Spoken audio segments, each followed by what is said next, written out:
You're listening to Creating a Universe, a Love Anarchy podcast hosted by William J. Rogers. On this show, we follow the journey of creatives, artists, and entrepreneurs who are making a name for themselves in the ever-evolving landscape of today's industry. Featuring an insight into both Love Anarchy and the Labaniverse music universe, as well as the individual projects and stories of each of our guests, from the music industry and beyond. So whether you're a budding creative or simply interested in what goes on behind the scenes, this is the podcast for you. Hello and welcome to Creating a Universe. I'm your host, William J. Rogers, and today I am here with metal vocal maestro, Mr. David Åkesson. How's it going, David? Hi, thank you so much for inviting me.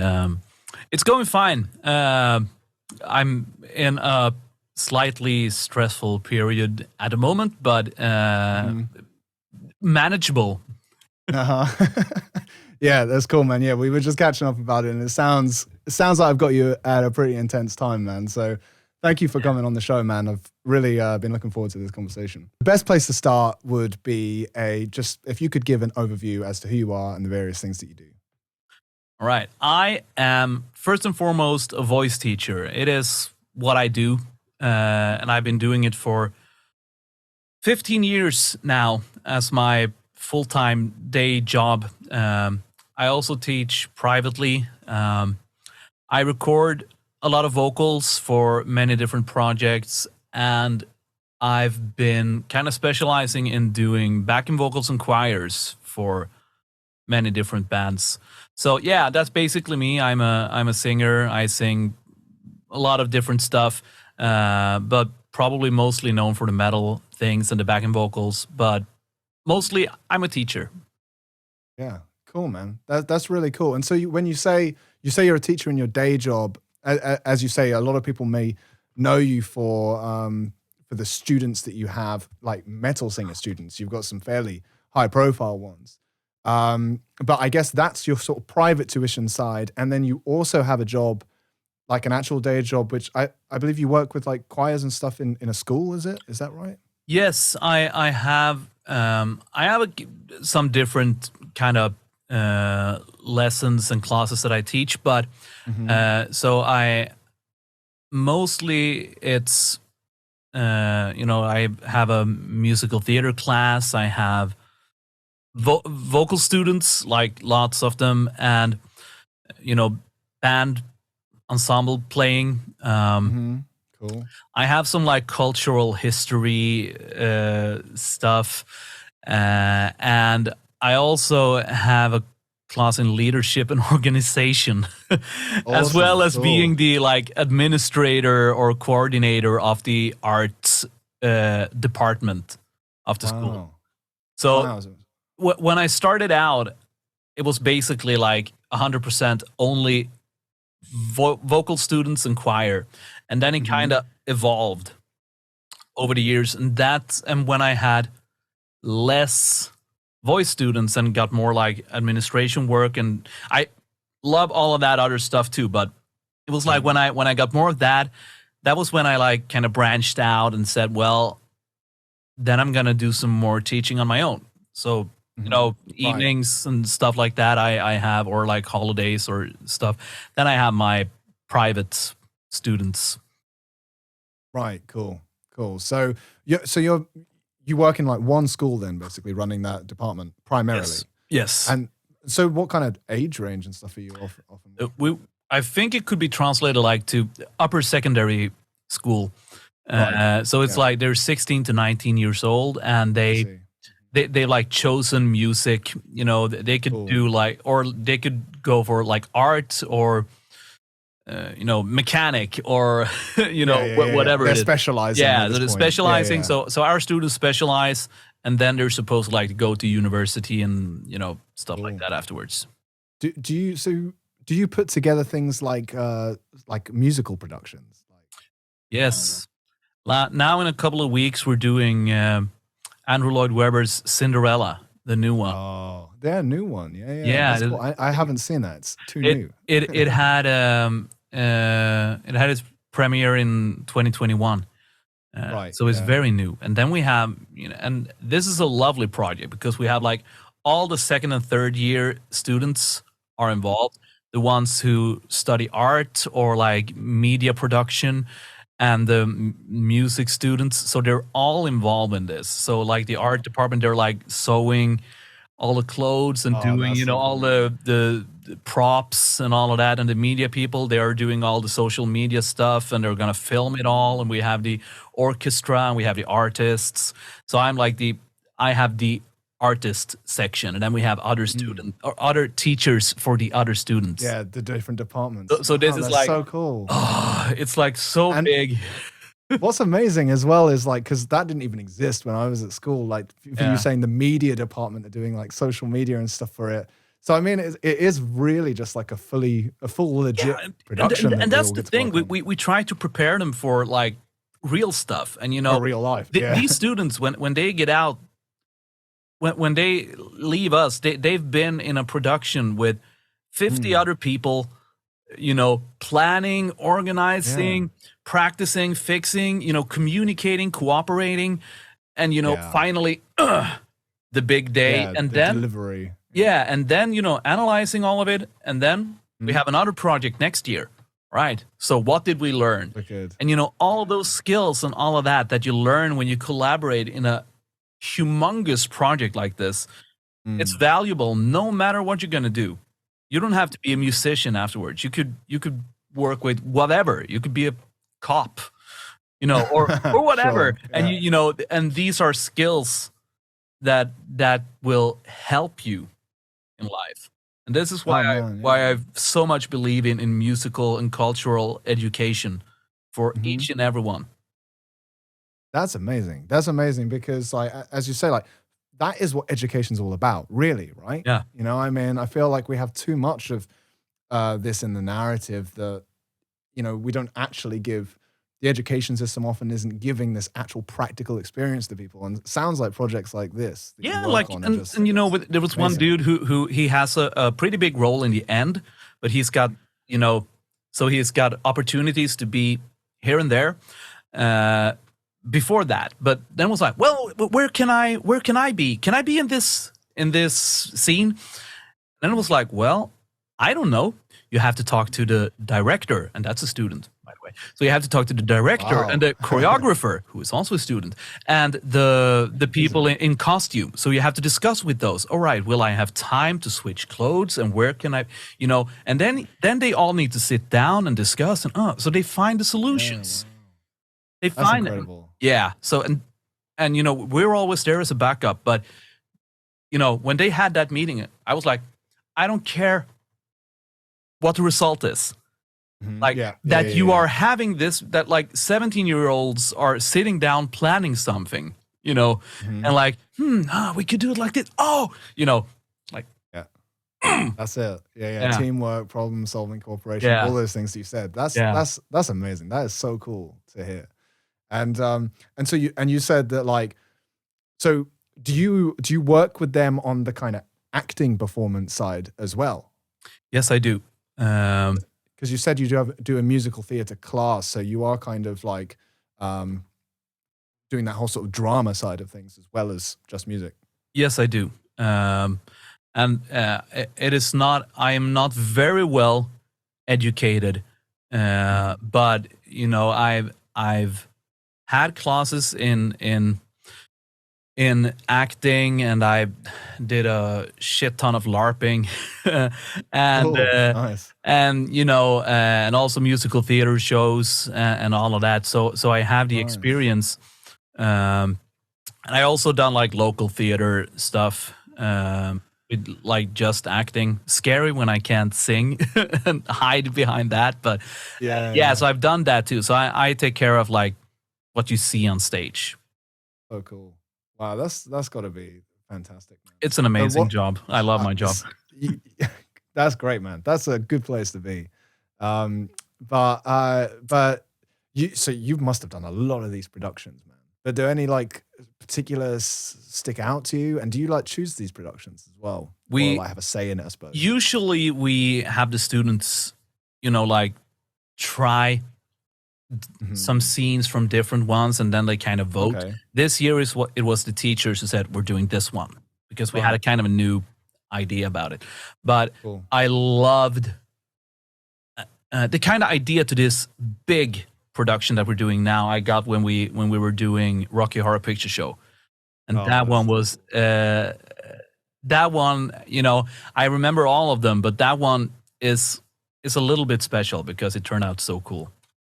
That's cool, man. I mean, that's so much fun. That show. And we've done like Mamma Mia, we've done Grease, Pitch Perfect, Fame, Little Shop of Horrors. Many. Wow. Yeah, cool. Yeah. I bet you must have. So I joke sometimes and say that I am a classically trained musical theater nerd that ended up metal. Nice. Cool, man. Yeah, I feel like when you mentioned LARPing, like I feel like that's definitely crosses over with the whole power metal thing, doesn't it? Yes. Although it was mostly like vampire stuff, but I did some running in the woods too. But that's cool, man. Yeah. I wouldn't necessarily call it LARPing, but I did used to more or less dress like a vampire. Yeah. It's a good style, man. Yes, it is. Cool, man. Cool. Well, that's so cool. Like, there's loads of things that I'm interested in, want to chat to you about. But because we're already kind of on the topic, like, kind of interested in your trajectory and in how you got started. Like you said about being classically trained and doing musical theater shows and stuff. Like, your musical journey in general, really. Like, where did that begin and get to the point that you're at now? All right, I'll try to be brief because I'm old, so this will take a while. But I started out, my first paid job was when I played the trumpet in church at like 13. I started to play the trumpet when I was 9. And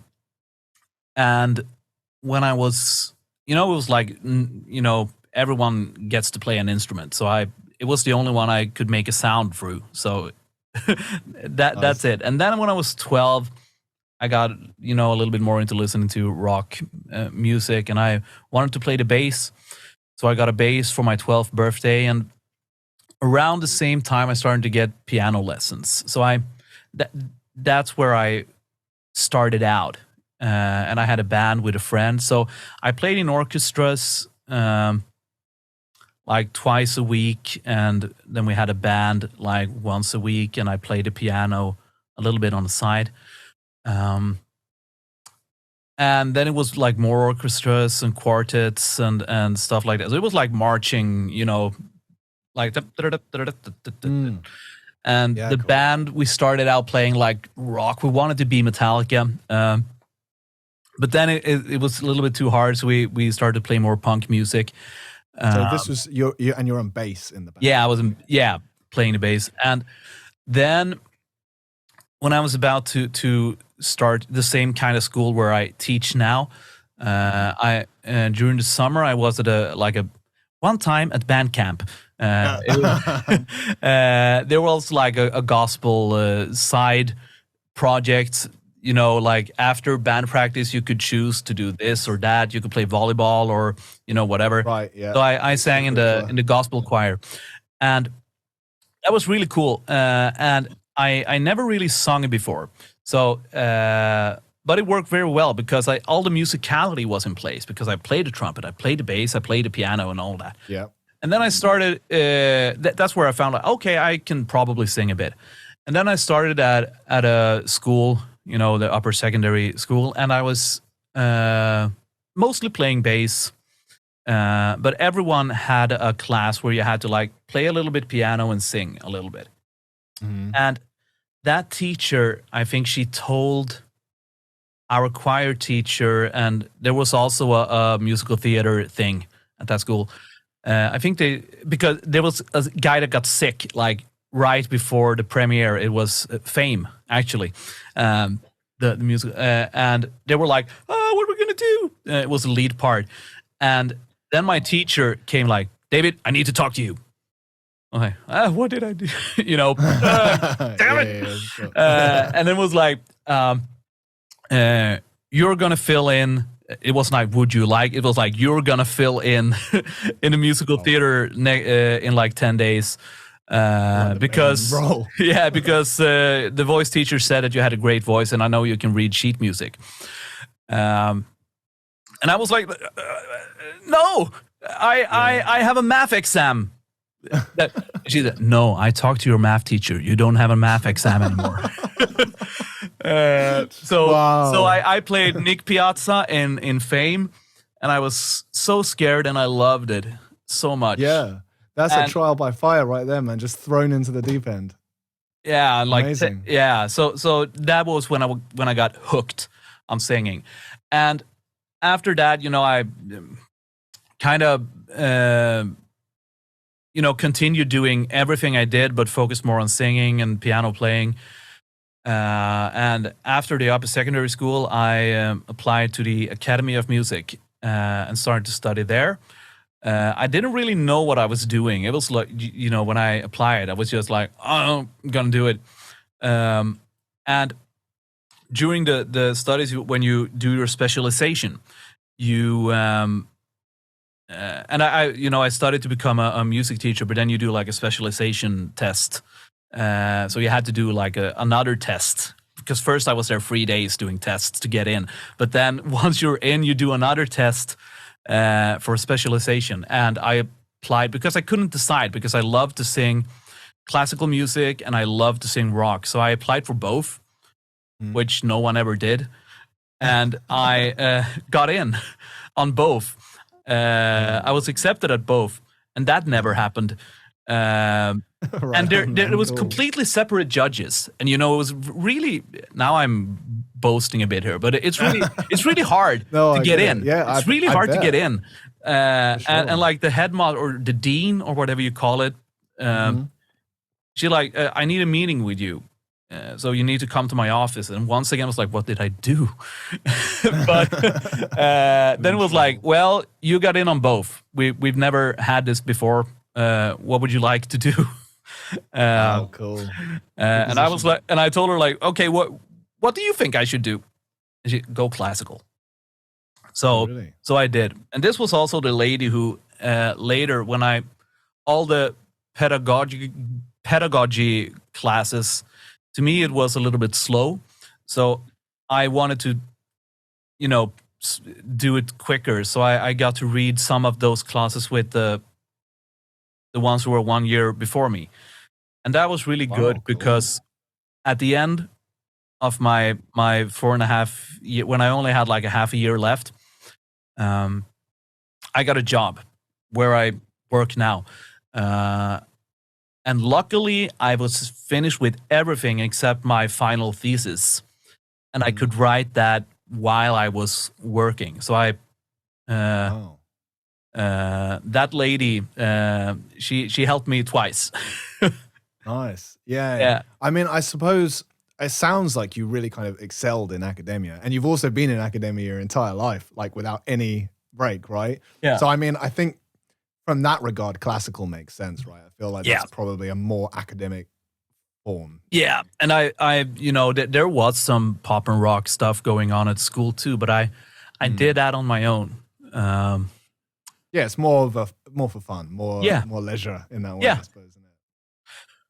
Exactly. But then when it comes to your own career, there is where I live, in a small area, and like there's no classical singing, to speak of. I do occasional things in church.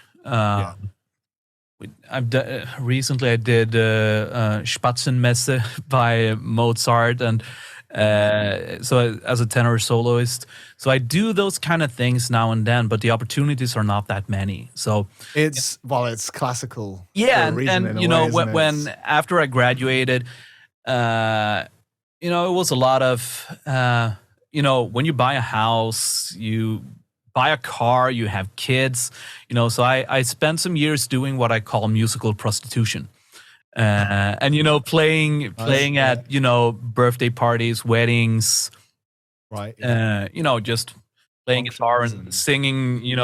I see a bad moon rising. Right, yeah. That's a bit cream. Did a lot of those kind of gigs. Basically anything that paid. And on the side to your main day job. Yeah, exactly. And then I had some bands going on on the side, but I kind of took a break. And then in like, I don't know, 2015 or something, you know, there was some opportunities that arose, and I was like, I think I'd like to find a band again. And then I started to. Then a friend recommended me for a tour with Cantis, the French power metal band.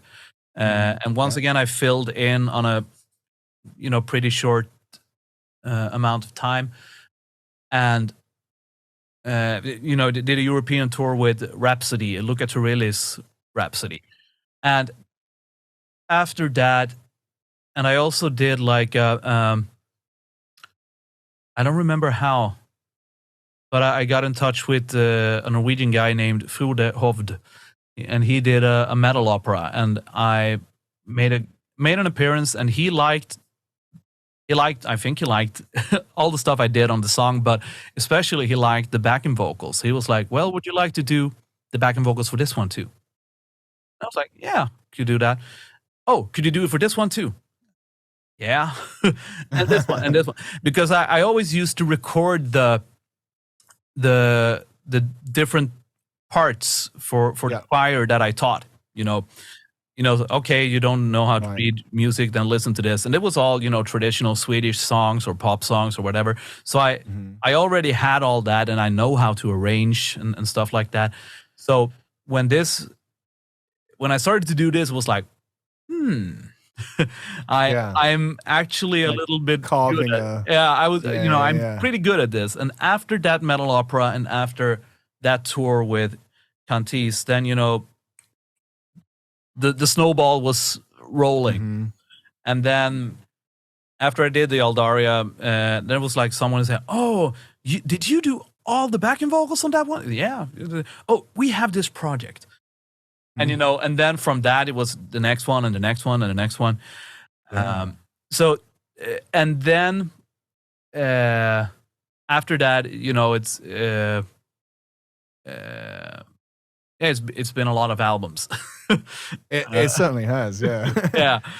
But that's kind of how it started. I started to play the trumpet in church at 13, and now I have on my wall here, I don't know, 25 albums of metal music. Wow. It's amazing. I mean, your catalog is incredible. I remember that was one of the first things we spoke about, because I'm like, it seems like you do a lot. Like, where do I start, man? And you started sending me albums, and I listened to like all of the ones that you sent me, man. A couple of them I'd heard before. Yeah. And it's just really, really good stuff. But I remember you sent me the link to your page on Metal Archives, right? Yeah. And so if anybody's listening, like people can check that out, and they can see all of the albums that you've been on. It's immense, man. Like a lot of really, really good metal albums. Yeah. So yeah, that's got to be a really cool thing to have on your wall, man. I love your collection. Like, you have them all framed up on your wall, I do. Let's see if I can show it to you in some. Oh yeah. Oh yeah, right there, man. And, that looks fantastic. There, and now I have to start with that wall over there. And, that's got to be so cool to have in your studio as well, like just inspiring. Yeah. All of this work. Exactly. Yeah. And when I hammered in the nail for the first like 3 or 4 ones, I was like, is this a little too much? It's like, is this thinking too highly of yourself, or is it, but now it's like, I don't know, fucking call it legacy. I don't know. Yeah. But sure. And exactly like you say, when I'm here and I'm like, can't come up with anything, or like it, it's all shit. Then I can, I had the same thought when I did that one, when I did that one, and that one. And now I know, I have like those 3 empty there and the 5 empty there. They're already occupied actually with stuff that I have finished but hasn't been released yet. That's incredible. So yeah, as you say, it's snowballed, because after you've, I guess, carved a niche for doing that kind of work, you've become the guy to do that. So I mean, I know that, like, so most of them, that's what you've done, right? Like you basically arrange backing vocals, choirs, especially that metal opera style Yes. Choir sound, and you're able to, of course, like practically cover the entire range, or you do cover the entire range. I don't have often. like those super duper soprano highs and not the really, really low bass notes. Sure. Well, you can't have all. Yeah, all the way, can you? and most of the time, if you go way too high or way too low, I remember I did some for the Eldaria. I did some very low stuff, and when I listen to it, I can't hear it. So either they skipped it, or it's so inaudible. And same with and if the backing vocals are super high and loud, then they're just gonna grab the attention and take it away from everything else. So I think for a normal choir, 4-piece choir, basic Bach setting, I can cover all of it, unless it's some of the super highs and some of the super lows. Mm-hmm. Yeah, cool. I've got you. So, but you'll take that, and so I guess it varies in terms of what you're given, but you're able to take a line and then harmonize it all yourself, and then like fill out that, record all of the parts, send the whole lot back to a person, right? Yes, and that was because in the first place I learned how to arrange at the academy, but then also when I worked with the choir at my work, I did a lot of my own arrangements, because like for Christmas, we're gonna do Boys of the NYPD choir, we're singing all way back. We're gonna do that one. I was like, all right, I'm gonna write a choir piece for the chorus. So I did that for lots of songs for many years, and what I usually ask for is I would like the music on one track, the lead vocals on one track, and then and the lyrics, and then of course if they have like requests, like, okay, make this bridge sound like a Meatloaf song, or cool. go full Blind Guardian on this chorus, or with like some oohs and ahs on this, or like some just I asked them to bold the parts where they would like some harmonies. And some people send me sheet music, and some people have pre-recorded backing vocals that they already arranged, and then I just dub those and come up with some extras. And so it varies a lot, and I mean I feel like I am the one who needs to adapt, because I'm the session dude, so if they are not able to provide sheet music, well, that doesn't matter. Or if you can make it work, or if they say do whatever you want.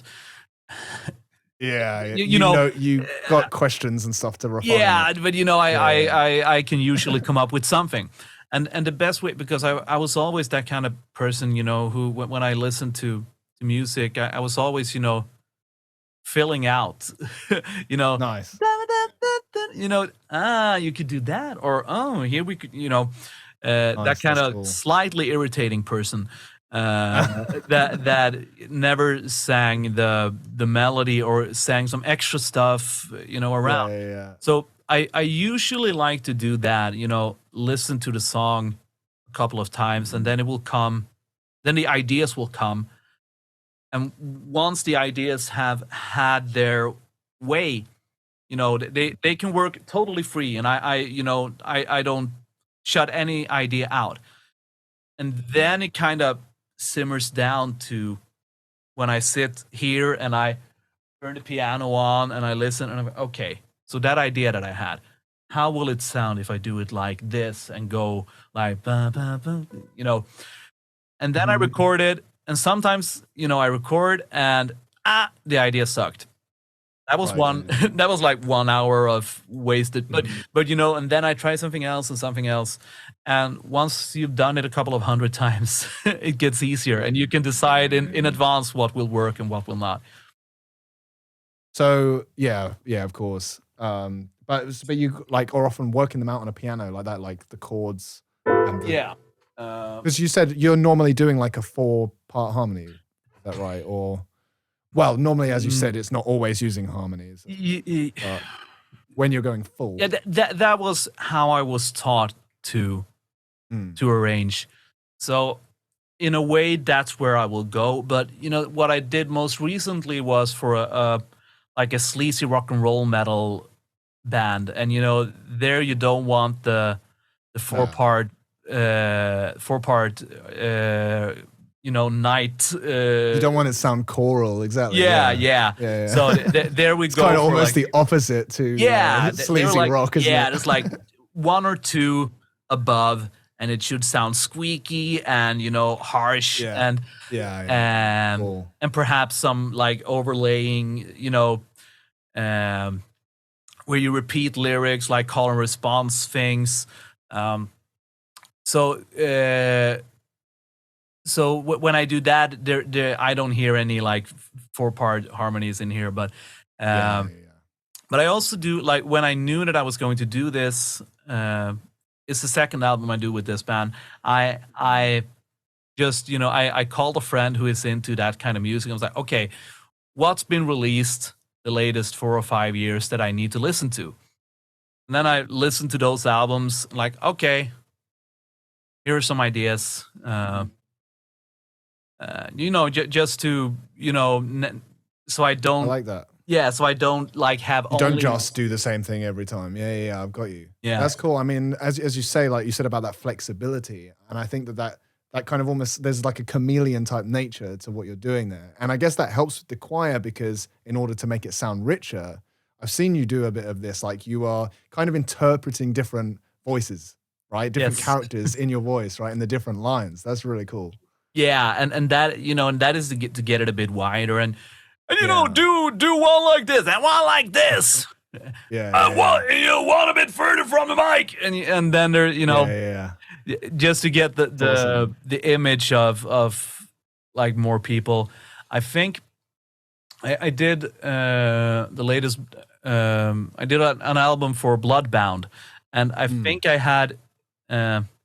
I only that was a special one because I only got the choruses sent to me. I didn't get the rest of the songs. I only get, right. Oh, they just sent the chorus. The chunk. Yeah, so we only want on the choruses. So here are the choruses. So no context. No context whatsoever. So so I decided to be like, okay, I did 3 parts on all of it, and each part I recorded 3 times with or something like that, So I had 9 voices for every chorus. Would you say that that's typical? Like when you're doing like a big chorus, you're working with like 9 tracks or something like that? I'm sure it fluctuates, but I have like a basic preset in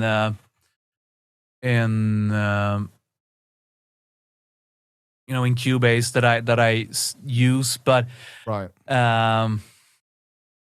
No, I wouldn't say that I have any special way to do it. So let's say you're doing a metal opera, right? Yeah. Big. You said about nights, right? You're doing the big power metal chorus. Yeah. And if you want to build something like that up, how many tracks roughly would you go for? I would start out with, let's say it was.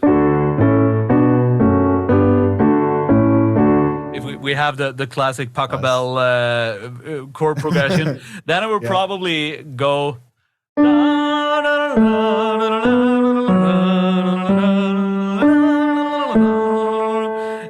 Have one just doing the bass, and then then I would probably do 2 or 3 on bass, tenor, alto, soprano, and then when I have those and they sound good and decent, then there I am pretty not super picky, but I want it to be correct, and I adjust the tone a little bit. Then I do 4 or 5 more of each, further away from the microphone, and I don't really care how it's I just like isolated, those sound ridiculous. And put them in like a gang vocal couple of tracks, just to get that space and a more choiry sensation. So we have like the more decently sung tracks, and then we had these for flavor. So it would, for a chorus like that, it would probably be 12 to 20 tracks. But that's without harmonies, is that right? That's with all the harmonies and all. So four parts. 4 parts and 3 of each. So like 12. Right, 4 parts. And then like yeah. And then some dubs and gang vocally versions, or like hockey choir, as we call it in Sweden. Nice. Yeah. All right. That's yeah. No, of course. And then and other than that, I dub the lead vocals. Cool. And 2 or 3 dubs on the lead. And sometimes, if I'm going for the super big, then I also make 2 dubs 1 octave below and 2 1 octave above, if I can manage it. If it's not too high or too low. Yeah. And Cool. and that's dubbing all those singers that I've worked with has been, it's very interesting. When you because then I try to, in those dubs, I try to be as close as possible. So you sort of emulate them. Yeah, I try to, and I found that the best way is to slightly try to make fun of them in a very parody their voice. In a very lovable way. I would like to add, but if you're going to dub Fabio, then you have to match the vibrato. Right. Okay. Yeah. You can't just have a straight tone. You have to have the big vibrato, or stuff like that. But so around probably if I go big, I would go for like 20 or so, something like that, 20, 25. That's cool. Yeah, that's cool. I'm glad to hear that, because I think that when you're going big, especially, like, it sounds really, really big. And I've seen some stuff like sometimes where people will just do like so many tracks, man. Like I saw a clip just today or yesterday where someone was showing choir arrangements, and he would do like at least 10 tracks of like every part. So if you're doing 4 parts, that'd be 40 tracks in that instance. And I've seen some that just go ridiculous, like way beyond that. Yeah. It must be such a process, like so time consuming and whatever. I just think poor producer. That's what I think. You got to edit all that. Yeah. I don't know. It's like once you. I mean, if I go from 4 total to 20, then there's a difference. But to get the next level, then you need the ridiculous amount, and I don't care for that. It for me it wouldn't be satisfactory to record 100 takes. You know. Yeah. No, I am not. I can be convinced, but I am not convinced that it would be better. More is not more all the time. Even what my countryman Yngve would say. But I wouldn't say for a metal opera that less is more either. But I mean, show me a metal opera with 100 choir tracks, and then take away 50 and let me know if there's a big difference. Yeah. I agree with you, and I'm glad to hear you say that. And I guess you, from your experience, you've kind of found the sweet spot really between like productivity and the result. So that's really cool, man. Well, that's informative. I mean, I personally get a lot from that because I like doing choirs and stuff as well. I've always really admired yours. Hopefully people can enjoy that, and I feel like I could talk to you about it for a long time. But as you kind of mentioned about the different singers and such, you mentioned about the qualities of their voice and adapting to voices. That's really interesting to me, and I've seen some stuff from your more kind of teacher side. That like I feel like you have. I get the impression that you have a very good understanding of kind of like the biology and the actual sort of physicality, like exactly what's going on technically with people's voices and etc. So let me think how best to phrase this. I suppose as a teacher, you analyze people's voices, right? And you give them like critical feedback in that way. So what is that process like? Like what happens when you hear a voice? I have this thing, and I think it has evolved through the years. But when I hear a voice, I kind of see the voice too. My brain makes up a mental image of it, and I kind of see the person from the side, like an X-ray, and I see in colors and shit when things and the air move around, and I think this is how my brain interprets what I hear, because I know I've studied and I know all the anatomy and all of that, but I don't think about that when I hear a voice. So through the years, I think I found a more effective way, or my brain did for me. So I kind of see and hear, and then I feel the same thing inside, and I feel and it's the same thing. Like if you see someone, hit their toe to something, you can feel like, oh, ow. Right. Yeah. Or if you hear a singer that's really struggling, you can feel it. Ow. Yeah. So I have like the excessive version. It sounds like you're like some sort of vocal empath, and you're like perceiving the energies of people's voices or something. A light version of that. It's not like Marvel superhero level, but right. Okay. But I think that this is probably my superpower if I have one. Nice. That's awesome. I mean, it's the same thing with people who listen to mixes. They can listen to a mix and say, oh, and they can screw on 2 or 3 knobs. And suddenly you can hear everything because they know. So it's the same for me. But the trick is that this is the most important thing you have as a voice teacher, or like any musical teacher, the ears. And then my brain interprets this in a way, and then I need to be able to explain to the student in a way that the student understands how to improve. And this is where I think the real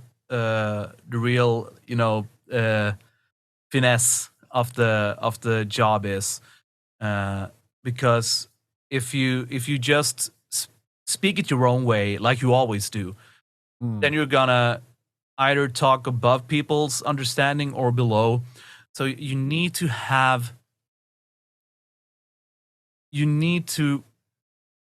like to understand people to be able to teach. I need to know how you function and how to explain things to you in a way that you understand. It's my job to make you understand, not the other way around. Right. So I can use one kind of terminology and a way to explain with one student, and another with another student, because I know, oh, this is this kind of person,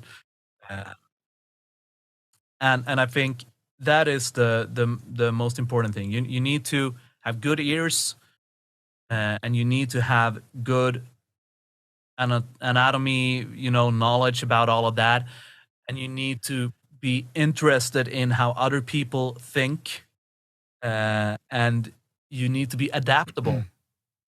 in how you teach, and you need to be good at explaining things. Yeah, for sure. Yeah. That's, if you're a teacher, you need to be good to explain things. But many teachers just say the same thing over and over, and they say to one student, and they say the same thing to every student. Yeah, sure. There's a system. Of course, there are some things that are kind of universal, but and that's why I kind of dislike one-way communication when a teacher gives instruction like this, and there is no going back and forth, because this advice that this person is giving may or may not be what I need. Sure. If it's, I can come up with an example, but if it's like telling everyone on the soccer field to run quicker, and perhaps the defenders shouldn't run quicker. They should widen and be more observant. But if you tell them to run quicker, then you have a lousy defense. So you can't use the same instruction for everyone. Yeah. Oh man, I'm really with you. And I guess that's the thing. I suppose in recent times, it's become so accessible. Something like YouTube, right? Yes. It's a great platform. There's great information there. And if you want those sort of basic information, then yeah, you can go and watch videos. And I'm sure a lot of people get started with singing like that these days. I do the same. I've done the same with yoga. A real yoga teacher would probably just laugh about that. But I've used a lot of yoga instructors on YouTube. Yeah, and that's a one-way communication. I'm probably not doing things super correctly, but the main thing is there, right? It's got you doing yoga. Yes, just like if somebody's singing, right? That's got to be the most important thing. Exactly. So yeah, but I think that the most important skills are having good ears and wanting to understand people. The personability of it. Yeah, and anatomy knowledge, and being good at explaining things, and being interested in explaining and telling people. And then we have all the secondary skills, like you need to be able to sing a little bit yourself, and you need to perhaps piano, but it's not necessary. There are a lot of secondary skills that you could also. But the thing is, what I've noticed is that I'm not talking about anyone in particular here, but many teachers, and I also have like trainee teachers, from the academy and from other universities who train with me to become teachers. And I did the same when I studied. They are very obsessed with anatomy and terminology. Because that is easy knowledge to learn. Yeah. And it sort of, I guess, makes you look good if you know all that stuff. Yes, exactly. And you can, if you can name all the Latin names of a lot of muscles and talk about the sounds impressive. Yeah. and then you feel like, I know stuff. I know shit. Yeah. But I would say, okay, take all the time you spent learning that, and half of that time, use that to like only listen to voices, like, and imitating a voice, and finding the sensation. How does it feel when I sing like this? How can I explain this to another person, instead of learning all the terminology of yet another voice teacher school? It kind of comes back to the education debate, doesn't it? And that, like, you can read it all from a textbook, but like getting the practical hands-on experience. It's information. Thing. It's not. I would say it's not really knowledge. It's information. Mm-hmm. We can all regurgitate that in a way. Yeah, and to build a skill, you need the knowledge and experience, and then you get skill. But if you only give the information, then it's kind of hollow.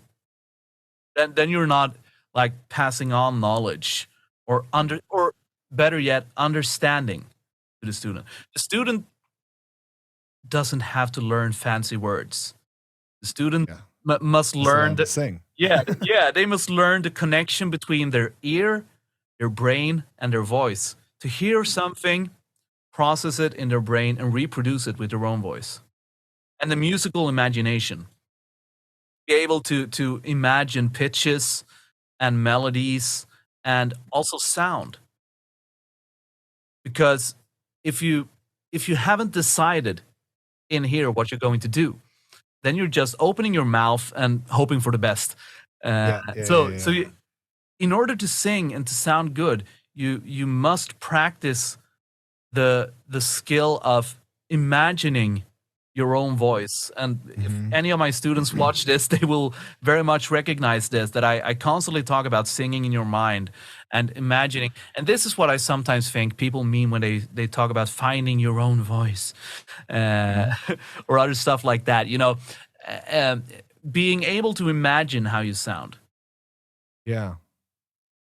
It's all about imagination, and that's like how, or visualization for any sport where you visualize golf or whatever. Scoring the goal. Yeah. So you need to have that. Otherwise, it's just noise that occasionally will find its way. Yeah. I'm with you. And that's really cool. And I suppose that's the thing of it, is like different people are going to come to you with different things. Like a lot of people are just going to be singing without thinking about it too much. I feel like I'm probably the opposite, that I like have the music in my head. And then because I don't really sing, if when I do sing, it may or may not come out how I actually want it to, But yeah. But I would say that it's easier to learn how to use your voice than it is to learn musicality. To learn musicality takes longer, a lot longer. I guess that's the kind of thing that takes life and it takes experience. And as you say, listening lots and thinking lots and all of that.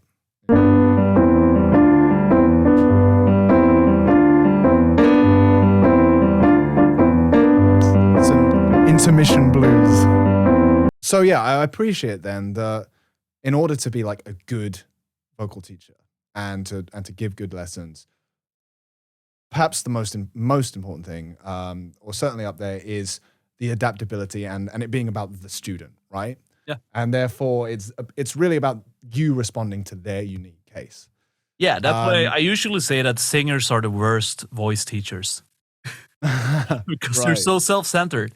We all makes sense. Yeah. and for some, the classroom is just another stage. And I've had those kind of teachers too, and they have their charm. But being a great singer doesn't automatically make you a great teacher. I'm definitely better at teaching than I am at singing, and I have students who sing way better than me. Well, you have some very good singing students, right? True, that is true. But I dare say that I'm a pretty good teacher. So I know what I do well, and I know what I can't do just as well. But having the student in focus is, of course, number one. But with that in mind, though, obviously that's going to be individual to every case. But are there certain commonalities in your process, in different singers, in things that you notice that could potentially make for good all-around advice, tips and whatnot from yourself?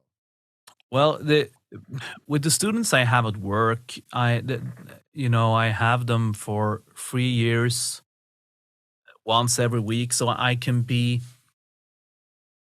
think much more long term, and things can take time and it can evolve. So I basically try to just slowly build good habits. Nice. When I teach privately, it's most of the time the students come to me with very specific problems, like I need to work with this. And I appreciate that when it's online, and also when people pay me out of their own pocket. And then I feel obliged to bring solution quickly in a way that I do not do with my ordinary, my normal, my day job. I mean, students. ordinary is probably right. Yeah. These crazy metal singers, man. Yeah. All other kettle of fish. Yeah. So they're usually more specific and sometimes more driven. So that's like the big dividing line between those two. But if we stick to the private ones,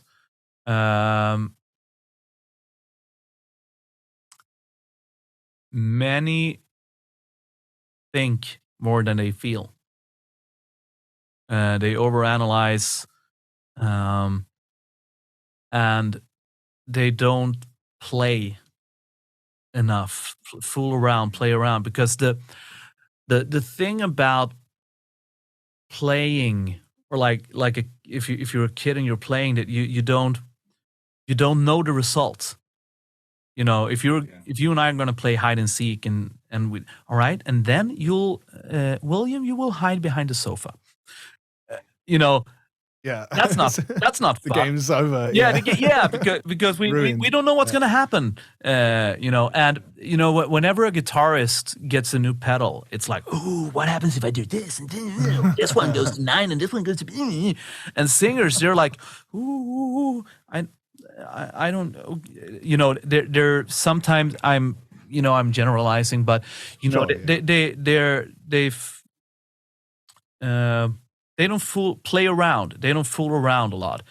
And sometimes, when you get them to just play or imitate or just do something really silly, it's like, well, that's the noise, that's the sound we're looking for. Now let's do it in context. Let's try this and try that. So, and then sometimes, well, what did I do? Doesn't fucking matter. Do it again. Yeah. So it sounded good, right? Yeah. As you said, it comes back to the ears. And Does it then sound good? later, perhaps, we could talk about, okay, what's going on, but I mean, there are so many great singers. I saw one of my students recently did a short live thing where she talked about, there was like a release with the band and she was doing screams and very amazingly sounding, both highs and fries and all of that. And she was constantly saying, oh, I'm sorry, I can't explain. You don't have to. Yeah. It sounds awesome. Sounds good, man. Yeah. Let the music do the talking. Yeah, exactly. And she is a very, very good at explaining too. But so overanalyzing, thinking too much, and not playing around with her voice. And it's very personal for some people, or for most people with the voice. So it might feel silly or scary to fool around, but that would probably be a general advice. Be like a guitarist with a new pedal. Yeah. And just fool around and make silly noises. Yeah, I love that, man. That's really, really good advice, I think. And as well, not necessarily typical, Yeah. I think, as you say, like, so much of that comes into, like, a lot of people want to show their knowledge and how much they know. And as you say, you could have regurgitated a bunch of anatomy things to me, and I would have been like, oh wow, yeah. amazing vocal DJ, Yeah. But I think that something like that, in a way, it's simple, but it's so significant, right? Yeah. And I mean, you said there, which is what links in, is about feeling, okay, and voice. Like, the voice is so vulnerable in a way, Like, I was having a conversation the other day, and we were talking about tracking and recording and how humbling that can be to just hear yourself back. And I think, if you're playing any instrument, it's like that. But with singing, I think it's just like, it's a whole other level. It feels so personal, man. It's the most angsty part of recording for me. recently I've started to do it like this. When I record especially when it's lead vocals, at least when I record, I send like 3 or 4 versions, depending on how I feel, or sometimes 2, sometimes 3, sometimes 4 of the lead vocals, and then I tell the producer or the band or whoever or the writer, pick out the parts that you like, and I make them. I try some different, like I'm slightly more aggressive here, changing the rhythm a little bit on this one, or adding an ad lib here, and they can pick, because picking takes. Oh God, I hate it. Yeah. And that's the thing. The lack of objectivity you have as a singer yourself, makes it very difficult, man. And I mean, like, comping is probably the typical process in production these days. Yes. So they would cut all the bits out of every phrase that they like. Yeah, sometimes leave that to an editor. sometimes even a word, and I could do that, but it would demand so much of me, and it's probably better to get another perspective on it, because I always record on my own, for better or worse. But I can handle it much better when it's about arrangements of backing vocals. Then it's like I can pick a way to arrange it, and I can this is better than that. This is that's easier. But and I've come to like my own voice too.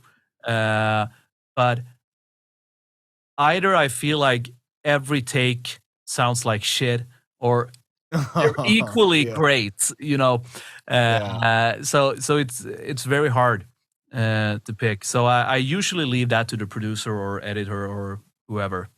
I think, again, it's another good bit of perspective that comes with experience. I think, to just be like, do you know what? This is where I'm effective at doing my job. I'll do that. And then move on. But for these people, and especially starting out, or maybe even like it's a hurdle too much for many people who could become great singers, but they don't even want to show anybody their voice, because like that thing of hating the sound of your own voice. Yeah. I feel like that's a thing that a lot of people probably go through. And that's where it really gets into, like, there's a really emotional thing there, and a really like personal thing. We get these kind of blocks in a way. You can hear how some people's voice, like, it will choke out in a way, because it's like you feel too insecure about it or whatever. I imagine with dealing with so many students, you probably see a lot of that. Like, how do you go about combating these kinds of things? Then it's sometimes you need to be the person that helps them with their confidence. Yeah, that therapist in a way.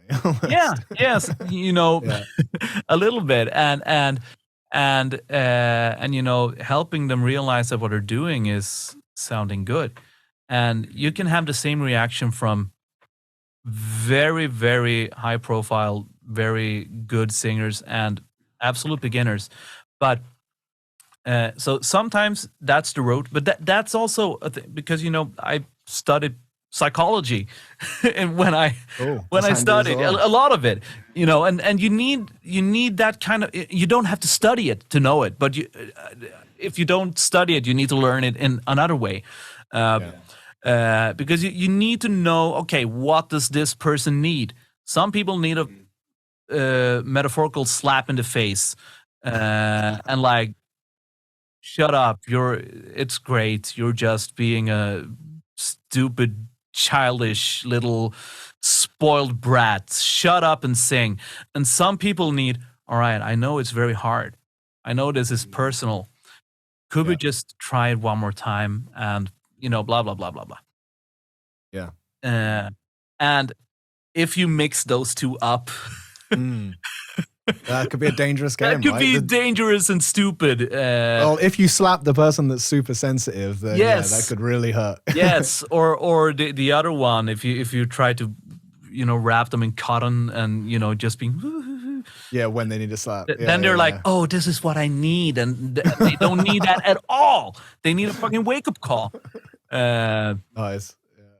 So, and that is, this, you can learn how to do this. But this is much harder to learn than learning Latin names of muscles. So many people take the easy way out and learn the easy stuff. The theory. But you need to practice, right? It's like, when you have a really, really boring, hard, and big assignment to do. But it's so much easier to wash a car. Or you do, or like arrange your sock in. Yeah, you're procrastinating.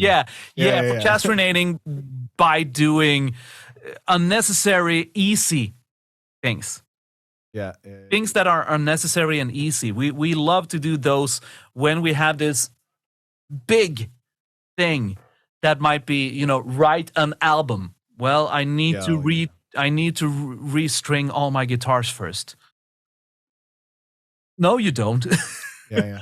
I don't have that problem, but I do have the problem of not changing my strings enough. Yeah, but you know what I mean. You have this big thing, and it's scary because it's big. But then you just need to. I'm saying literally, just sit and just start to process the things in your mind. Just start, because it takes time to get into that creative mode, and you need to give it time. And by time, I'm saying, like, it might take you an hour to get into that creative mode where you are able to take on these big things. But we are so very fragmental or however you say it, in our perspective and our attention. So we very rarely get into that flow or zen or whatever you want to call it, but the creative mode. We very rarely get there because we're so stressed, and we prefer to do easy stuff instead of the hard stuff, because that's how we work. And again, you can't get into that state if you're thinking too much, right? That's what that state is when you're able to pull out of that and just be purely in the moment, singing or whatever it is you're doing. Yes, or composing, or doing yoga, or whatever. Yeah. Well, I mean, yoga is a good practice for that. That's kind of what it's about, right? Yes. Is just being there, stillness in the mind, these kind of practices. And I mean, it's interesting because, again, you said you lead a class on organization, things like that. I've seen you share some fantastic things on social media and everything. And I think that is a really useful, like a really significant part of it, like discipline. I want to go onto that more. But first, I wanted to ask you a question that was on my mind, which is that notion of discipline, practice, doing the hard things, that's all very important. But what do you think about talent? Does talent exist? And some people naturally sing great, right? Some people sing really, really well without ever really even doing music, And some people, like, it's just like, oh my God, you feel sorry for them, right? It's like, what's going wrong here? Like this, they sing so bad, Again, you don't want to be critical of people, but some people, just would naturally just really, really struggle. Yeah. Can anybody sing if they are able to process the thing, or what do you think about that? Yes, I think that everyone can sing, and to be able to sing for your own enjoyment, it only takes the will to sing. But if you're going to sing for other people's enjoyment, it demands a certain level of excellency. And I mean, there's been lots of research on talent and discipline, grit, flow, and all of that. And I remember I had something floating around here in my head a while ago about talent, but I can't really grasp it right now in a good way, I think. But I think that we have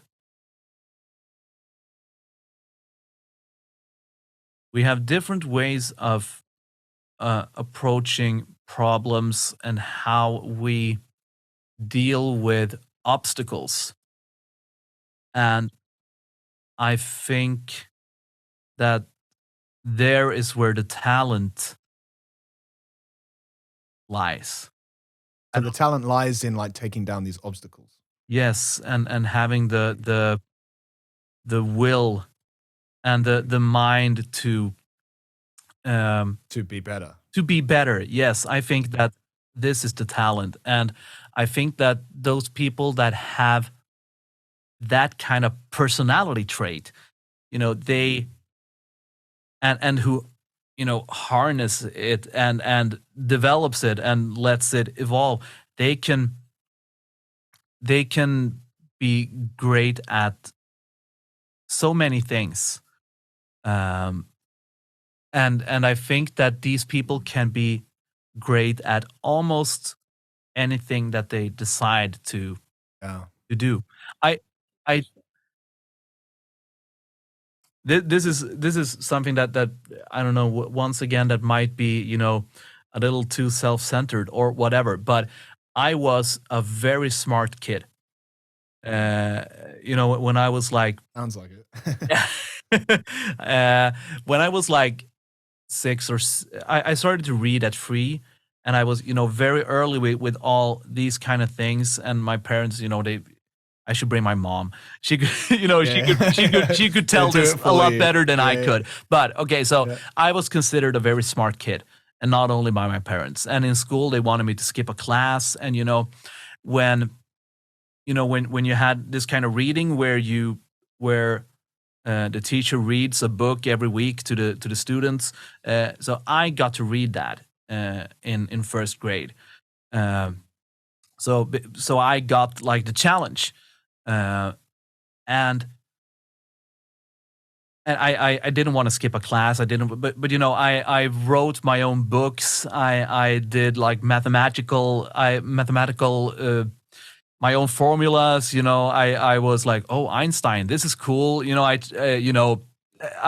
You had the that. Natural intrigue within, like yes, you were self-motivated. Yeah, I read like so much, but then at 9, 10.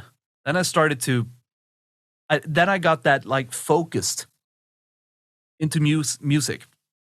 So first the trumpet, and then the piano, and then the bass. So I got something. I learned to do something. I got like a creative output, and when you read about and hear about these like there's probably a word for it in English, specially gifted, super smart kids. Some of those, when you get into like idiot savants or even the prodigies, like a prodigy kid, and those that don't find that creative output, they become these kind of Aspie, autistic, something. This is a theory I heard about, and so and because it's that energy kind of getting frustrated, it doesn't have the outlet for it. Yes, you don't get the outlet, and if I didn't get the musical outlet, then perhaps I would have found something else. Yeah, I'm sure. Yeah, I'm sure you could have been a scientist. Or an amazing soccer player. It's the same with very very skilled little kids who can. Oh, why didn't you see this? Because they can see the pattern on the field. That they're everyone else is just running after the ball. And this kid can watch like 2 Premier League games and like, that's how you play. So when I got to like 6th grade, I was like just normally smart because I had the music. So I turned out pretty normal. And pretty normal. and I think I can thank music for that. Because if I didn't find that creative output, I probably would have, closed myself in. So I got an output for all that was going on in here. So I'm not super smart or anything, but I have my music. Yeah, and all that's connected to that. I still that's quick. your zone of genius. Yeah, I still read very quickly and all of that, but I got my creative output, and I think I prefer that. Yeah, that's really cool, man. And that's really cool as well that you had that kind of experience as a child, and then obviously you work with a lot of young people as well. So, I'm sure you must have identified that here or there where people have that kind of character, and also where people maybe need that. Well, at that age, that's a big thing, right? Like a lot of kids are very kind of insecure, or they're looking for something. They're feeling frustrated. They need an outlet. So I guess you're able to really nurture a lot of those young people through that. I hope so. I very much hope so. Yeah, that's really nice, man. Really, really cool. I'm sure that it sounds like it must be very fulfilling work, especially if you're passionate about it. Like, it doesn't sound really even like you do it as a day job. You don't do it as a day job because you need a day job, like everybody needs a day job. Like, it sounds like it was a very natural path for you. And I think so in too. Everything. I think so too. It's I feel like I belong where I am, and that I do some good things, and I've been fortunate enough to branch out, in some different directions, doing other stuff, but I still feel, now and then, I need to try this. So I am very thankful that I still have that kind of curiosity. Yeah, you're not just getting complacent in it's all good, so I can just keep doing this. Not yet. Yeah. When I do, I hope someone tells me. Yeah, you get that click, or the metaphorical slap. That yes. Yeah, cool, man. Cool. All right. Well, in that case, like I want to talk about one more thing, which was you do a lot, man. Like that sounds like a very intense job, especially when you're running productions and things like that. Like, wow, that must be super full on. And then you have probably featured on more records than anybody I know, which is pretty impressive, Yeah. And you're involved in a lot of projects. I mean, you're going on tour again soon, which is really cool. We can talk more about that as well. But definitely from the outset, it seems like you're super, super productive, man. And I know that you do think a lot about like organization and being able to actually manage all of that and balance that out. What kind of advice do you have there, or what works for you in order to manage all of this kind of productivity?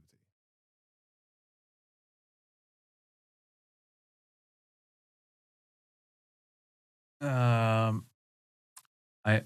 haven't really thought about that, but I think I have some things that I have to do, and then I have some things that I need to do, and some things that I want to do, and I try to see if this is a need to or want to, and sometimes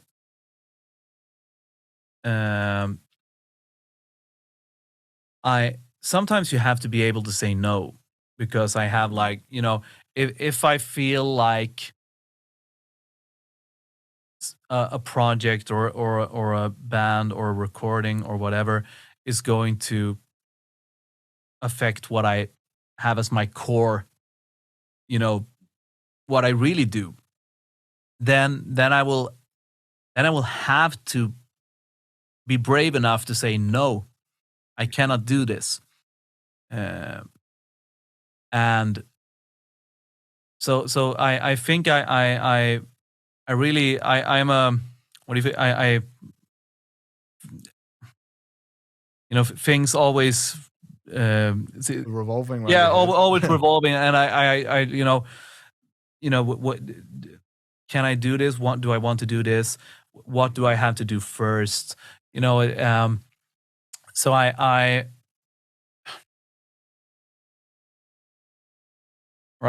how to be productive. Let me ask this. Would you say that you are structured in how you manage your time? Yes. So how do you go about managing your time? I think I've learned, by basically it was how I was brought up, of course, by my parents and all of that, but also like with the people you have around you. I very much like to organize things, to be a little bit in control, but I also need to tell myself like this. It's a kind of stoic way of thinking. I really much enjoy stoicism, the philosophy. What I can affect and what I cannot affect. This I am responsible for this. I am not responsible for that. I can't do anything about this. Then I need to be able to let this go emotionally and mentally. It's very hard, and it's sometimes you can't release it 100%, but I try to focus on what I can do. So that is probably the foundation of how I work. And then I have lists and routines and things that can go on routine. I try to keep on routine. Like, I don't know, but not like in an autistic way, but like, it's nice to always do your cardio in the same day, or I don't know, whatever. But I get a rhythm for sure. Yeah, I get a rhythm and routines, and I try to set short-term goals that and then I let them evolve into long-term goals. I decided before this tour to step up my cardio, for example. So I run every day now,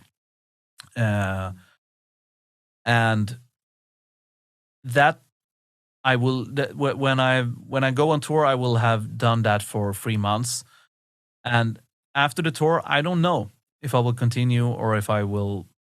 But it helps you prepare. Yeah, it helps me prepare. But I decided to do it, and I decided, okay, for 3 months I'm going to do this, and that might be short term. 3 months can be short term, or it can be long term. But I short term goals. I don't. If I get an idea, I plan short term first with a goal, somewhere around there. I don't focus on the goal, because if you look at the horizon too much, you will miss a lot of things that will happen in the periphery around you at the same time. So that and lists and prioritizing things, and things take time. Just realize that things take time. Yeah, perspective. Yeah. Perspective and planning and prioritizing and short-term goals. Yeah,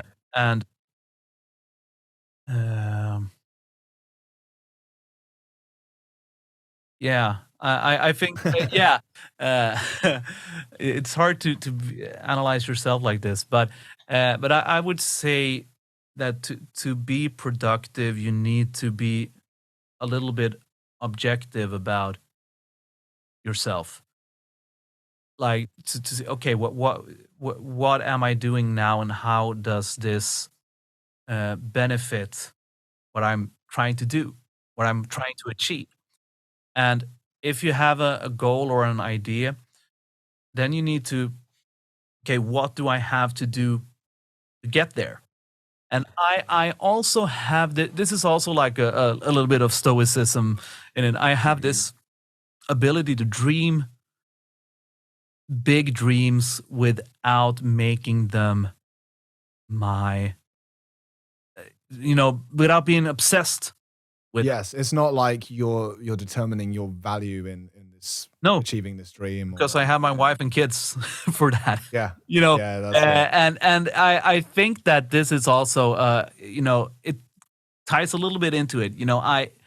I have so much great stuff, and I've done so much great stuff, and I have so much great stuff that my life is not dependent on if I ever get to play Bakken or not. Yeah. Mm-hmm. No, but I can still, when I go to bed, I can still lie there, dream of it. And I can imagine myself standing there, with 70,000 people in the crowd. But then I wake up and make breakfast for my kids. Yeah. And that dream, that's enough. Enjoy it. I can enjoy that dream. I can enjoy dreaming the dream without being obsessed. Maybe it'll happen, but maybe not. But it doesn't really matter. Some of the dreams that I've had has become true. Yeah. And some hasn't. And it doesn't really matter. It doesn't define anything about me. I think that's really cool, man. I think that's a really healthy attitude. And I think it's something that a lot of people probably struggle with that, man. And I think that being able to learn this kind of attitude is very helpful. It's pretty hard being able to dream without being obsessed with it. But it's helped me a lot, I think. And it also prepares you for whenever things happen, to imagine. So I would say that is a good thing. And also, if you're 100% focused on one thing, I saw Alan Rickman give some advice to young actors, and he told them, like, yes, forget about acting for a while. Oh, I think I saw this one. Yeah, go to exhibitions, watch a movie, read a book, read poetry, all that other stuff, so that you build, I don't know, like a character, like you develop a taste. Yeah. Something like so that whenever something is presented to you, that you're able to know if this is basically shit or not. Exactly. Like you have something to you that reacts, enjoy things in response to that. Yeah. And I also think that I've heard someone else, trying to give good advice about don't define yourself by the stuff that you do not like. Don't be like, I do not like new metal, Willem Dafoe, and Stephen King books, or country. I do not like that. But instead be like, okay, I do love the early Blind Guardian albums, and I do love all the Lethal Weapon movies. I do love this and this and this, and define. Are these things all personal? Do you really not like no, Willem Dafoe? Not really. Some of it. But that is also so much more healthy way to experience. Well, it's just a positive mentality instead of a negative one. I was very judgmental and pretty nasty when I was about 19, 20, something like that, because I had so much trouble saying anything nice about a voice or a singer, because I felt that if I did that, it diminished me. And and that is not a very healthy way to be if you want to be a voice teacher. I think it's a good thing to be honest about as well, because I think that, again, a lot of people struggle with that. I talked shit about so many great singers during that time, but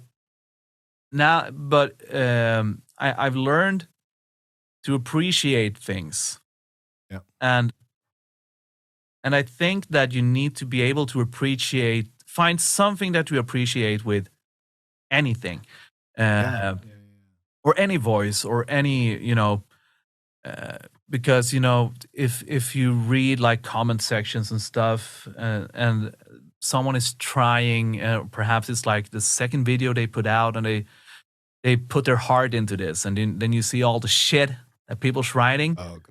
And I could probably come up with 10 things that I would like this person to work on, but sure. But that's if they come to you for a lesson, and if they come to me for a lesson, constructively, yes. But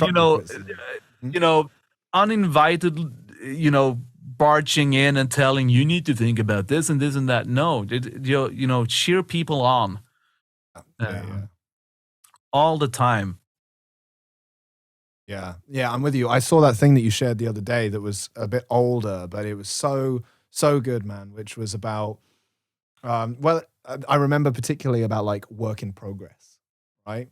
And this sort of monologue almost that you had on it, which was really, really cool, and I really, really resonated with that a lot, because I personally love work in progress as well. I love hearing something in its raw form and hearing like the potential for it, and as you said, like it's such a precious time, no matter where somebody is, when they're working on something and it's developing, it needs to be protected in that way, and it needs to be encouraged. Yeah. And I loved what you had to say on that, man. Yeah, I still feel the same way. We need work in progress, because the most beautiful thing you can do is to show someone some half-made symphony or a drawing or whatever, like, I'm working on this, because it's so personal. And I also saw one of my favorite composers, like contemporary composers, Eric Whittaker, choir composer and choir conductor. He talked about the arrow wants to find its target.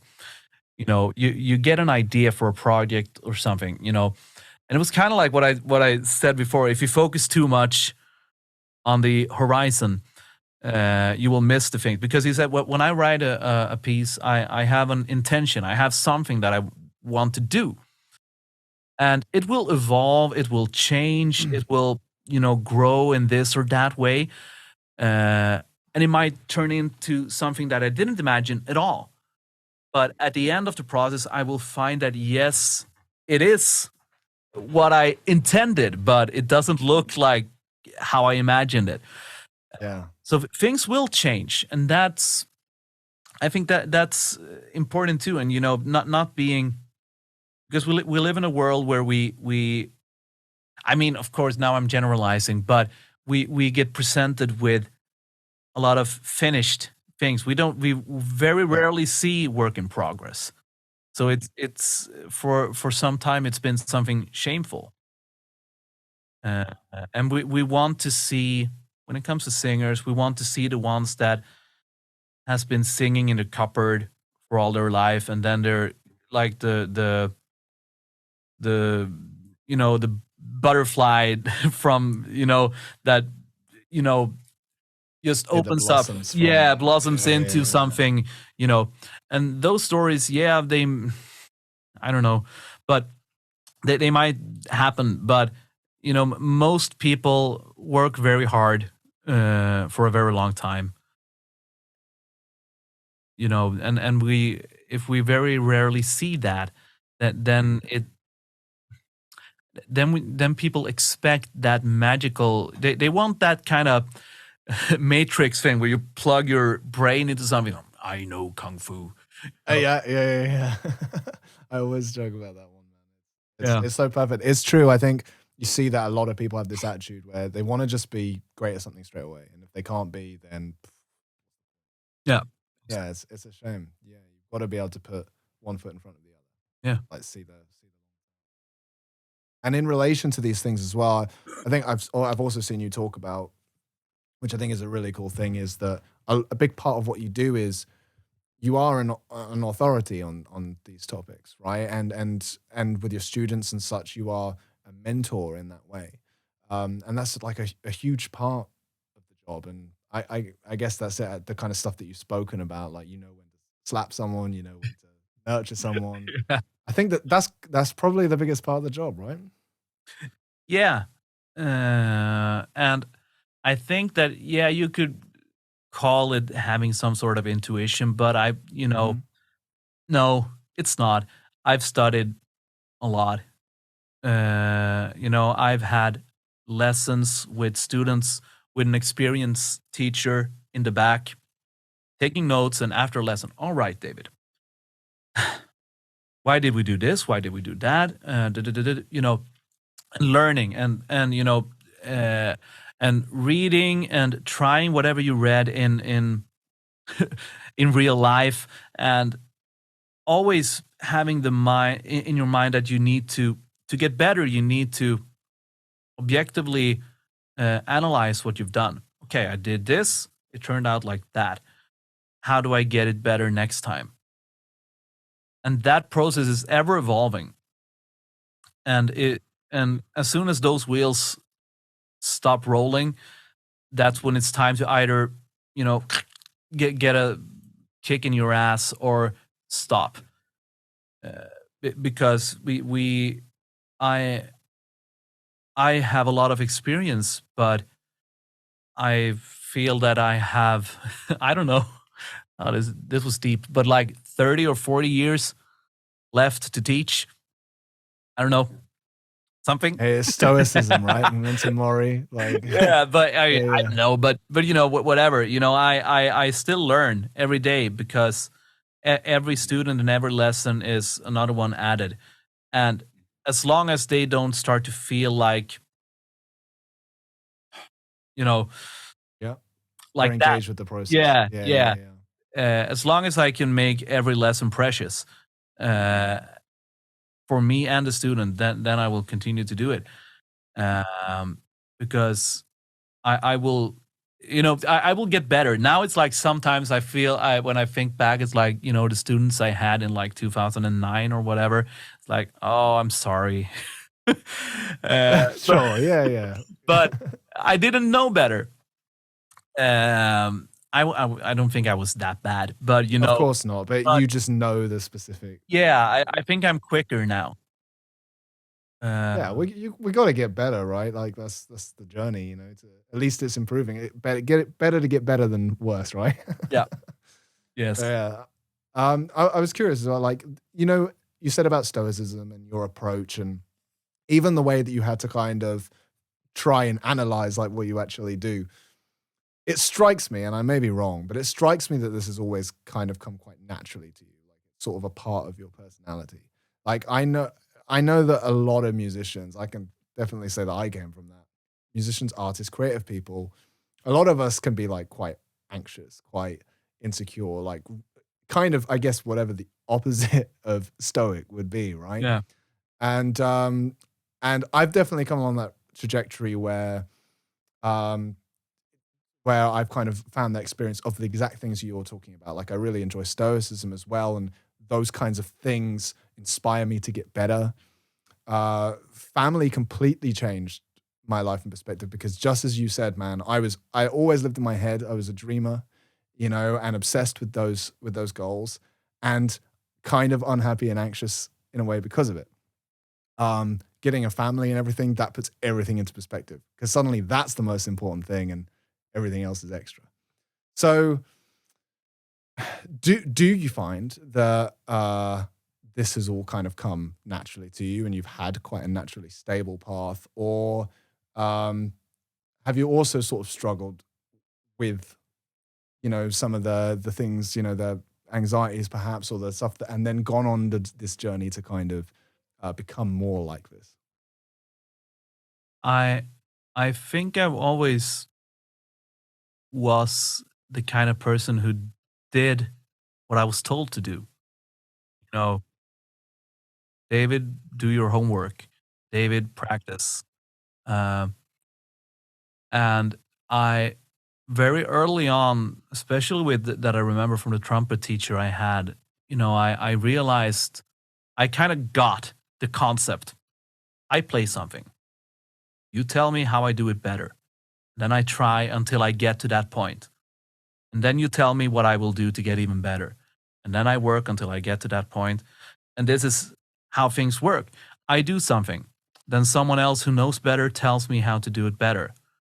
So I kind of grasped that concept pretty quickly on. And that, I think, I applied to everything I did.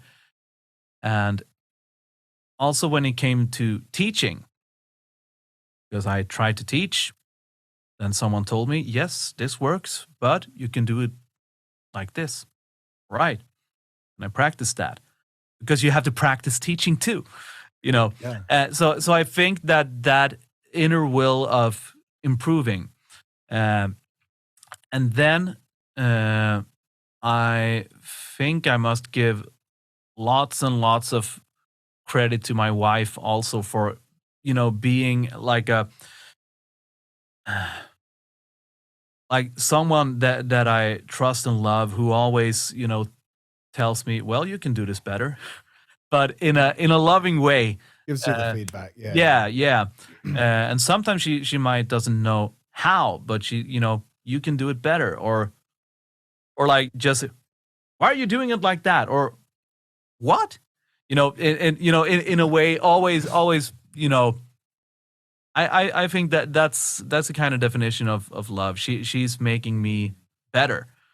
But that's also true for teachers and everything. And that was the most amazing thing with the Academy of Music, because when the teacher was so great. When I've had arrangement class, I was walking out of the classroom like, I'm gonna be an arranger. And after having conducting class, I was like, yes, choir conducting, this is what I will do with my life. And when I've had like pedagogy class, I'm going to study and do research on music pedagogy, blah blah blah. So each day I found something that I want to do this. So I think that combination of being very curious and kind of doing what I was told. I think that's, what was the question again? Yeah. No, I mean, I think it's cool. I think that you kind of answer it in a way that, like, how? Yeah, it's always yeah. Like, I think I felt back when I felt anxious, or when I felt that I didn't know where I was going. I kind of fell back on, like, okay, then I'll do what I'm told.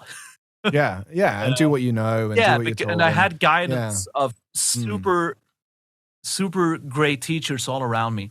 Yeah. I had like the last kind of, it was about the time before I started to do metal music. I was, floating in and out of either, doing musical theater. I was kind of searching for I was searching for an outlet. And I didn't get a break somewhere. I did a lot of cover music and pubs and all of that, but that was, like I said, just musical prostitution. But I didn't really embrace either side that I had, like the classical or the musical theater or the metal. But when I kind of got that metal break, it was like a little bit like a relief, like, okay, I've never lost the other two. But then it was like, okay, I found an identity in a way in this genre. Yeah, you found your right balance. Like, it sounds like this balance thing is. Yeah, it was a balance, because I now it sounds very cliche, but I didn't really know who I was musically, because I didn't really get that outlet. But once I got it, it was very much a relief. And now, whenever I do other music, it's still just as great. But Good, man. yeah, And and I love that. I love that you've had such positive influences around you, like in teachers and stuff that have enabled you to do that. Great mentors, and ultimately that's helped you become one yourself, and you can I think pass that so. on to so many others. And that's really a wonderful thing. Really cool. Like Dan, man, I'm conscious of the fact we've been speaking for a while, man. Like I know you're so busy, and I'm so grateful that you've given me so No much of your worries. time. Like I feel like I could talk to you all night, man. So I don't want to keep you forever. I think we should wrap up. Yeah, just let me know if you have any some questions that you would like to, if there are some, I quick about this and this or that, if there's anything. Well, I think the probably just the best thing to end on would be just that you've got a tour coming up, right? That's your big thing now in the immediate future. You're on lead vocal duties with Symphonity, which is really cool. I know you did a show with them here in the UK as well last year, and so yeah, how did that come about? And like what's the deal with that? You're preparing for that now, and that's the focus, right? I was asked to do that Power Quest Fest show with them, and I had like 3 weeks of preparation. And Mayo, the other singer, he wrote me, "Hey, what are you doing on October 1st?" Well, we have this thing at work, but I'm guessing you have something more exciting to tell me. So I went on and I did that show, and we didn't really get to rehearse. But I think, given the time I had, I did decently well. And then I was like, well, perhaps they will ask me to do something else. And then I saw that they had a tour coming up supporting Rhapsody of Fire. And I thought, well, if they ask me, then I'm going to be amazing. And then eventually they did. And I decided, that's where kind of the stoic in me awoke. And I was like, okay, temperance. So decided, well, I'm not much of a drinker, but I love to drink wine and eat cheese. So I was like, okay, Right. no alcohol and running every day, doing more yoga, practicing more, because when you teach all the time, it's not the same thing as practice, because I very rarely practice, sadly. I sing a lot, but I don't practice. So I decided to be a lot better. And it was also like an opportunity to practice what I preach. I need to do the shit that I tell my students to do. Well, I have 3 more weeks to prepare. And the last 2 weeks, I think I have like 2 songs left to record for one band, and I have like a couple of more lessons. But the last 2 weeks, then I will focus only on this. And I'm really, really looking forward to it. It's going to be really, really fun. Is it a European tour? Yes, it is. We're mostly going to be in Germany, Poland, Italy, Austria, Denmark. I don't remember really. So we're not in UK. I mean, Rhapsody of Fire are, but we are on the second leg of the tour. I don't Switzerland and some other countries. They're a couple weeks, or? Yeah, it's 3 weeks. 3 weeks. Cool, man. And how does that work? Do you can get that off of work, and they're flexible with that? I was just lucky that it was we have like an Easter break, so I will have like 1 week off before and 1 week off afterwards. Right. Okay, that's cool. Yeah. Wow, cool, man. Well, yeah, that's really exciting. I'm sure it's going to be a great experience, man.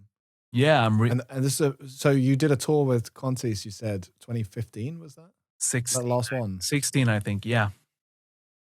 Wow, cool, man. So yeah, it's gonna be great to go out, play these shows, man. Yeah, very much so. And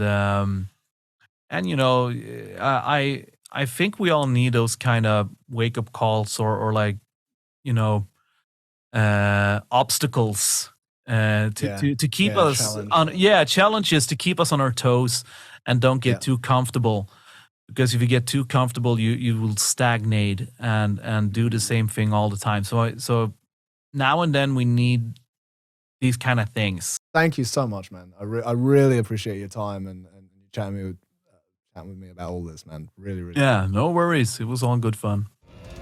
Thank you for listening to this episode of Creating a Universe. Special thank you to David for joining me. I really enjoyed this chat. Be sure to check out David's links at linktr.ee/Davidiot. Links will be in the show notes. That's all for this one. I'll see you next time.